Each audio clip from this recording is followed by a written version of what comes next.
तो hello guys, स्वागत है आप सब लोगों का मोटिवेशन स्टडी यूट्यूब चैनल पर।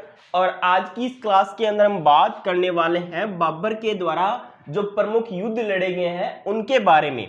तो देखिए गाइस, पहले तो हम बाबर के द्वारा जो प्रमुख 4 युद्ध लड़े गए हैं उनको हम एक ट्रिक के द्वारा याद करेंगे। और जो अपनी जो ट्रिक रहेगी पान खा घर चल, तो पान से हो जाएगा आपका पानीपत का प्रथम युद्ध, खा से हो जाएगा खानवा का युद्ध, और घर से हो जाएगा घाघरा का युद्ध, और चल से हो जाएगा चंदेरी का युद्ध।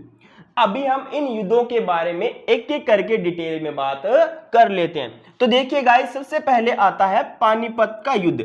तो देखिए गाइस, ये जो पानीपत का जो युद्ध है ये होता है 1526 ईस्वी के अंदर। कब होता है? 1526 ईस्वी के अंदर। और यह जो युद्ध है यह होता है बाबर और इब्राहिम लोदी के बीच में।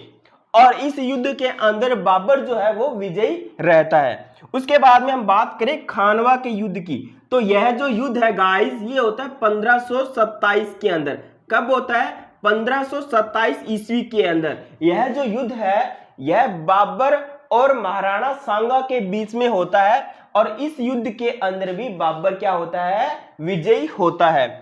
उसके बाद में हम बात करें घाघरा के युद्ध की, तो गाइस यह जो युद्ध होता है यह होता है 1529 ईस्वी के अंदर। और यह युद्ध जो होता है यह बाबर और अफगानों के बीच में होता है। और इस युद्ध के अंदर भी बाबर जो है विजयी रहता है। और उसके बाद में हम बात करें चंदेरी का जो युद्ध है, तो देखिए गाइस ये जो चंदेरी का युद्ध है ये होता है 1528 ईस्वी के अंदर। महत्वपूर्ण युद्ध है, आपको याद रखना है। चंदेरी का जो युद्ध है कब हुआ था?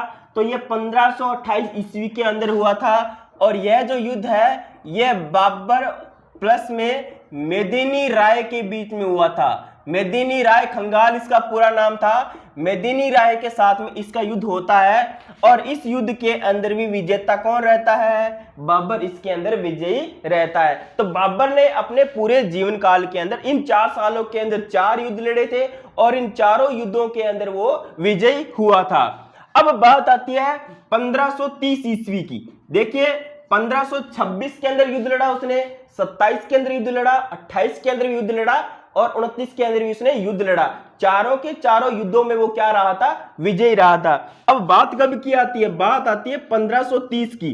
तो देखिए गाइस 1530 ईस्वी के अंदर बाबर को एक भयानक बीमारी हो जाती है और उस बीमारी के कारण बाबर की मृत्यु हो जाती है। और बाबर की मृत्यु के साथ ही उसका खेल खत्म हो जाता है। तो देखिए गाइस, अब हम आगे बात करेंगे इससे भी जो महत्वपूर्ण जो इंफॉर्मेशन है उसकी हम आगे डिटेल में बात करेंगे। इसी प्रकार की लेटेस्ट अपडेट पाने के लिए आप हमारे YouTube चैनल को सब्सक्राइब करना न भूलें और हमें इंस्टाग्राम और फेसबुक पर भी जरूर फॉलो करें। Thank you.